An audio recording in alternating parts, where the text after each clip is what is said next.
Сәлем достар, бүгін мен осындай өте дәмді сметанникті жасаймын. Видеоны міндетті түрде соңына дейін қараймыз.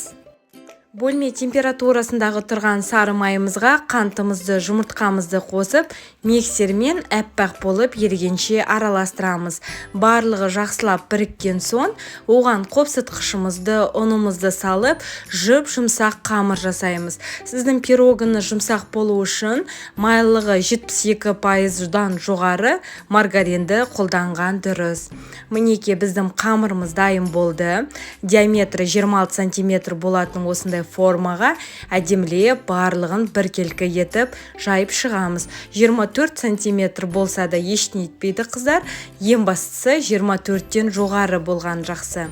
Енді кремін әзірлеу үшін біздің қаймағымызға қантымызды, крахмалымызды, жұмыртқамызды қосып, осындай венчикпен араластырамыз. Миксермен қыздар араластырудың қажеті жоқ. Енді барлығы дайын болған соң әдемілетіп біздің салмамызды пирогымыздың үстінен қиып шығамыз. Жидекті қоссаңыз, сіздің пирогыңыз одан сайын дәмді болып шығады.